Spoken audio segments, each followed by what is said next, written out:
Today in this class, a very warm welcome to one and all. Today in this physics class, we shall learn about semiconductors. Right?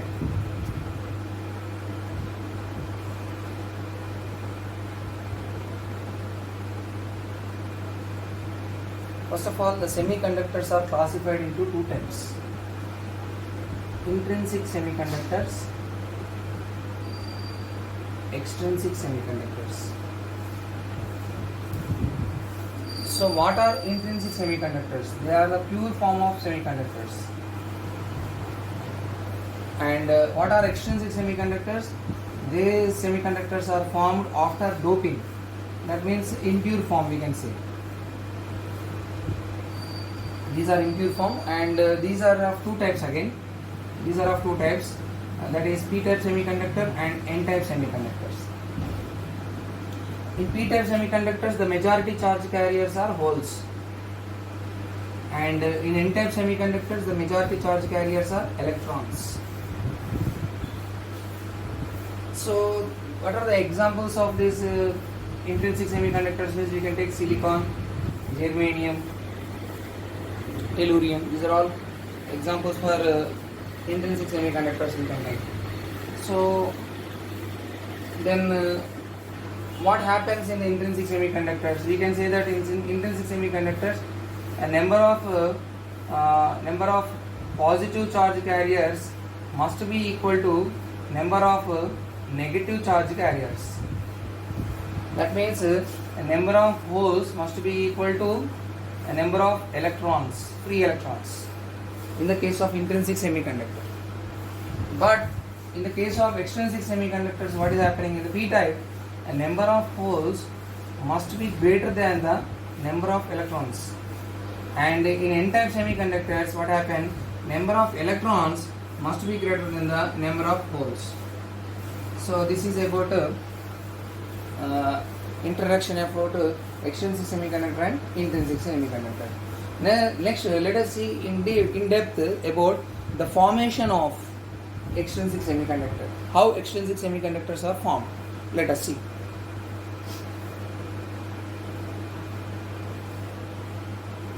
Now let us consider the silicon. What is the atomic number of silicon?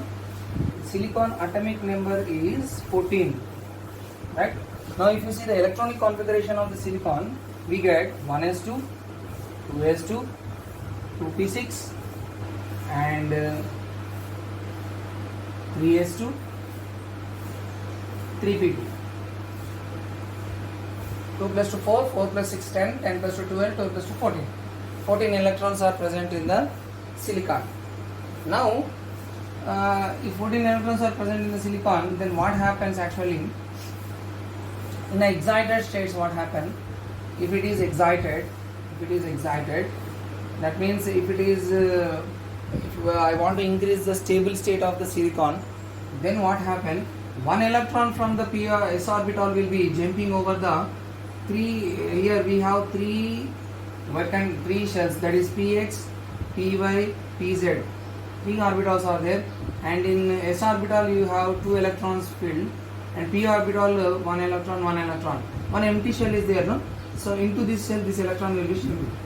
This electron will be jumping into this empty shell. Then what happens? The silicon is going to get the tetravalent. The silicon is going to get the tetravalent configuration. Tetravalent configuration. But that means there will be 4 unpaired electrons in the silicon. That is 3 unpaired electrons in the p orbital and 1 unpaired electron in the s orbital. You can see that there are 4 unpaired electrons in the silicon. So they require bonding. These 4 electrons must be bonded. Why they are getting bonded means to get the stability. It requires, each electron require one more electron to get paired up. So what silicon will do? The silicon will combine with the another silicon. Suppose there are this type of 4 electrons are left over. So what happen? Here one silicon will be combining with this one, and here one more silicon will be combining with this one, and here there will be one silicon that will be combined with this one. Like this, these silicons are getting paired up. The silicons are getting paired up, we can say, right? Here one pair, here one pair. Here sharing and pairing is happening. Here sharing and pairing is happening. That means the covalent bonds are formed with 4 silicons. 4 other silicons will be forming covalent bond with this silicon. So the silicon is going. Why the silicon is forming this covalent bond? Because to get the stability. To get the stability. Like this, it is happening in the case of a pure silicon semiconductor. When pure semiconductor is taken made of silicon, this covalent bond is going to be happen. Now let us see in detail about that one. Suppose now you take one silicon atom we are taking. This silicon atom has 4 valence electrons in its orbit, and these 4 valence electrons are shared between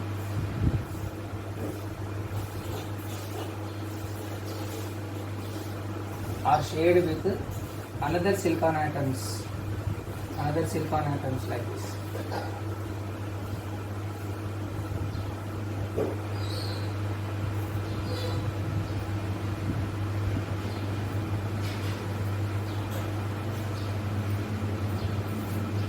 So this is in the case of a pure semiconductor. This was happening. This is happening in the case of a pure semiconductor. That is called intrinsic semiconductor. Intrinsic semiconductor.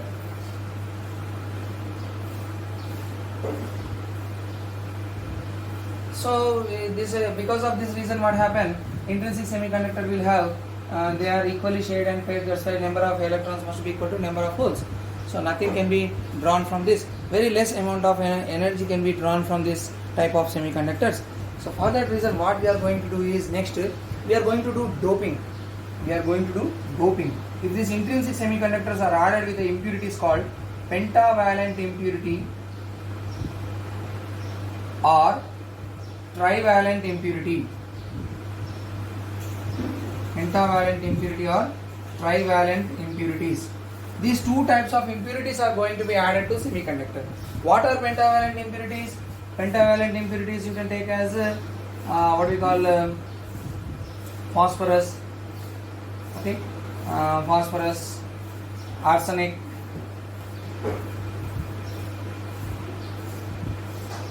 okay, like this we can call them as pentavalent impurities, because phosphorus means the atomic number of the phosphorus is 15. Z is equal to 15, right? The electronic configuration of the phosphorus is 1s2, 2s2, 2p6, 3s2, 3p3. So how many electrons are there in the phosphorus outermost orbit? We can say that 3 plus 2, 5 electrons are there, right? So it will also come to an excited state and it will be filled up, and 4 electrons will form the covalent bond, and 1 electron will be left over. This will be left over, free to move. It is free to move. Okay, and here this will be left over. 4 electrons will be forming the covalent bond with the silicon. It will be forming covalent bond with the silicon, and remaining 1 electron will be free to move. Means it conduct electricity. It will conduct electricity. Like this, we are going to get n number of phosphorus atoms. If you are going to take this, then we will get n number of free electrons from it. If you are going to take n number of phosphorus atoms, n number of phosphorus atoms are doped with that one, then we are going to get n number of free electrons. So that we are increasing the electron number. We are increasing the electron number in a semiconductor. So that's why here excess electrons will be formed. So if a pentavalent impurity is taken to dope the semiconductor, then we can call it as a n-type semiconductor. Then we can call it this as a n-type semiconductors. If trivalent, you can take boron. You take atomic number is 5 boron. So the electronic configuration is 1s2, 2s2, 2p1. 1s2, 2s2, 2p1. In excited state, again the same thing happens here. That is p orbital you take and s orbital you take. This is 2s orbital. This is 2p orbital. 1 electron is already filled, and there are 2 electrons in the s orbital, and due to the excited state and stable electronic configuration, one electron is going to jump into the p orbital, and here it is going to form one electron, and in the p orbital case this is one electron and this is one electron, and one empty orbital is seen in the over this boron. Over this boron you can see the empty orbital, right? So this empty orbital is going to create the hole. It is going to give you the positive charge, right? So when it is bonded with the silicon we require actually 4 electrons for bondage, but here we have only 3 electrons left over, and the one electron is empty, one orbital is empty. So this empty orbital is going to form a hole, so it is going to constitute a holes. So we are going to increase the number of holes in the case of a trivalent impurity. When we are doping with the trivalent impurity, we are going to increase the number of holes. So when we are going to increase the number of holes, what happened? This behaves as a positive type, that is p-type semiconductor. P for positive, N for negative. Okay. Let us see in detail about this one. So now 2 types of dopings takes place. Let us take number 1, phosphorus atom I am taking. So in phosphorus atom, how many electrons are present actually? This is number 1, number 2, number 3, number 4. We have one more excess electron I am writing here. So total 5 electrons are there. These 5 electrons are getting bonded up with the silicon atom.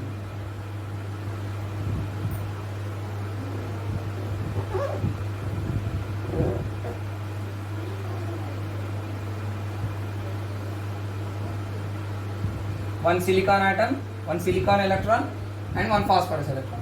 Similarly here also one silicon electron and one phosphorus electron. Here also one silicon electron and one phosphorus electron. And here also we can say one silicon and one phosphorus. So there is an excess electron. This is called an excess electron. So this is a excess electron will constitute the more flow of conduction of electricity.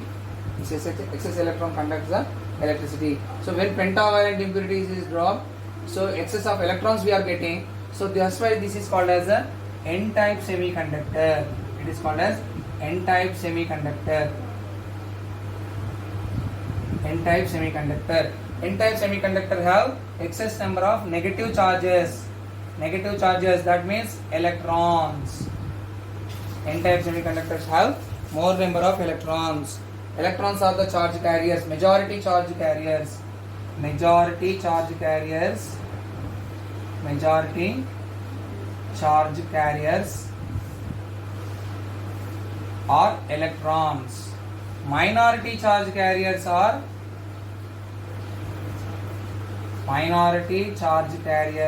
are holes. In the case of a N-type semiconductor. Now if you see the P-type semiconductor, what happened? In the P-type semiconductor, 1 electron, 2 electron, 3 electron. Here there is no electron because it is a trivalent impurity. It is is having only 3 electrons in the outermost orbit. So here you take it as a this is the silicon. It is getting covalent bond, and it is a silicon. It is getting covalent bond. It is a silicon. It is getting covalent bond, and like this 4 silicon atoms will be forming a covalent bond with the 3 electrons of the boron. One is empty shell. So because of empty shell, what happened? It is creating holes. Okay. So excess number of holes it is creating. So it is a positive type semiconductor.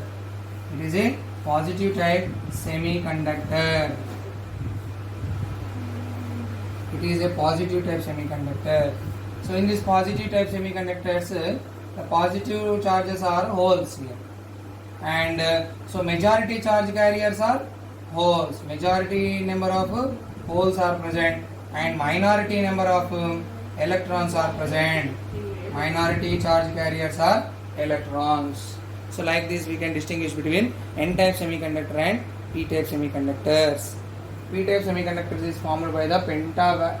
N-type semiconductor is formed by the pentavalent impurity. This is called phosphorus. Phosphorus is a pentavalent. It is doped with pentavalent impurity. Pentavalent impurity. And boron is a trivalent impurity. It is a trivalent impurity. So p-type semiconductors are formed by the bivalent impurity. Pentavalent n-type semiconductors are formed by the pentavalent impurity. Okay. Now we shall see the formation of diode.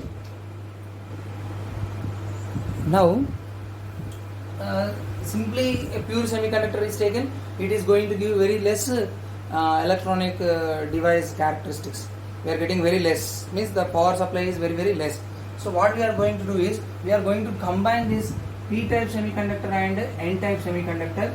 With the two types of semiconductors, we are going to combine this one. Now when we are combined, what happens? We already know that p-type semiconductors will have positive charge carriers, n-type semiconductor will have negative charge carriers. Okay, so here excess number of electrons are present. Excess number of electrons are present, and p-type semiconductor, excess number of poles are present. Excess number of poles are present, and in n-type semiconductor, excess number of electrons are present. Excess number of electrons are present in n-type semiconductor, and here excess number of poles are present in p-type semiconductor. And minority charge carriers in n-type semiconductor are holes. Minority charge carriers, very less holes. And minority charge carriers in p-type semiconductor is electrons, very less number electrons are present. Right. So now let us see what happened. First of all, what is a diode means? It is a combination of p-type semiconductor and n-type semiconductor. When p-type semiconductor and n-type semiconductor are sandwiched one over the other, then a diode is formed. Here the name itself says that diode means diode. Di means two. Ode means electrodes. Electrodes. That means two electrodes are present. What are the two electrodes means? One is positive electrode and another one is negative electrode. Positive electrode and negative electrode. Okay. So these two electrodes are combined together to form a diode. So what happens? This diode. What is the symbol for this diode means? We take the diode symbol as like this. This is p type. This is n type. Okay. So this is what we call a positive terminal, and this is negative terminal of the diode. This is the symbol for the diode. Diode symbol is like this. Okay. Next, when this diode is forward biased, what happen? And when this diode is reverse biased, what happen? So we can bias. Bias means nothing but connecting the diode to a battery is called as biasing. Forward bias means what happen? We are connecting positive terminal of the battery, positive terminal of the battery to positive terminal of the diode. Okay, that means p-type semiconductor. And next, this is the positive terminal of battery or cell, right? And negative terminal is connected to the n-type, negative diode, negative terminal of the diode. That means n-type semiconductor. It is n-type. So like this, we are going to connect now. This is the battery I am taken, and this is negative terminal, and this is positive terminal. When I connect this diode in a positive terminal of the battery to positive terminal of the diode, and negative terminal of the battery to negative terminal of the diode, this condition is called as a forward bias. This condition is called as a forward bias. So in forward bias, what happens? Here positive charges are there. Here all positive charges are there, right? Here all positive charges are there. And the battery is giving us again positive charge. So positive charge will get repelled. Like charges repel. Like charges repel. Like charges repel. So based on this principle of charges, we can say that this repulsion takes place and they are forced to move towards this junction. These positive charges are forced to move towards the n-type junction. During the fabrication and or during when we sandwich p-n junction and n-type semiconductor and p-type semiconductor we are sandwiching, there is a band that is formed between these two junctions, that is called forbidden band or what we call that as a potential barrier. We can call it as a potential barrier. Potential barrier is formed when p-type and n-type semiconductors are sandwiched or fabricated towards each other, when they are fabricated, what happens at the time of fabrication, all potential barrier is set up between p-type semiconductor and n-type semiconductor. So what is this potential barrier means? The minority charge carriers present over here will be accumulated over this plate, and minority charge carriers in the p-type are accumulated over this plate. So these minority charge carriers will repel these electrons, these negative charged particles, and these positive charged particles will repel the positive charge carriers that are coming from the p-type. So there is a small repulsion set up over here. A dielectric is formed, we can say. It is in the form of a dielectric. Okay. So what happened? They are repelling, they are not allowing. So when you are applying more force across this diode, then they will be overcoming this. Then they will be overcoming this potential barrier, and the recombination takes place. These all positive charge carriers will be recombined with the negative charge carriers. So recombination of the holes and electrons takes place. Recombination takes place. Recombination of holes and electrons takes place, and the potential barrier size decreases. Potential barrier size decreases. So resistance also decreases. When this potential barrier size decreases, resistance decreases. So in forward bias, the diode is a good conductor of electricity. In forward bias, it conducts electricity.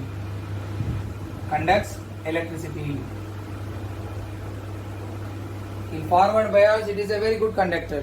So it conducts electricity.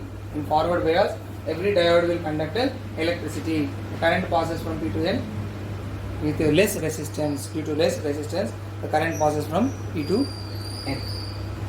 So now we shall see the graph between voltage and current. How the graph is drawn for characteristics of voltage, current characteristics of p-n junction diode, we shall see. So if you see that, if you take y-axis and x-axis, on y-axis I am taking the voltage, and on x-axis I am taking the current. Okay. So initially what happened, when we supply some voltage, we are supplying some voltage. Okay. Suppose 2 volts or 1 volt we are supplying, but there is no increase in current. So the current remains the same. That is 0 only. Current is not increasing. Initially, why it is not increasing means this is due to potential barrier. We said no potential barrier is there. That will not allow the flow of current. Initially, it will not allow. So further we increase beyond 1 volt. What happens? Slowly the current value will be increasing. So this is the forward bias. This is in the case of a forward bias. So when forward bias is connected, when the diode is in forward bias, this is called as the knee voltage. The minimum voltage to come across the potential barrier is called as the knee voltage. Okay. So initially it is not allowing the current because of potential barrier. The voltage we are increasing, but there is no increase in the current. So after that, what happens?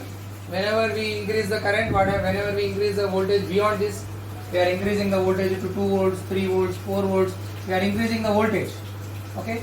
When we are increasing the voltage, then after this, what happens? There is an increase in the current. So current value is increasing. Okay.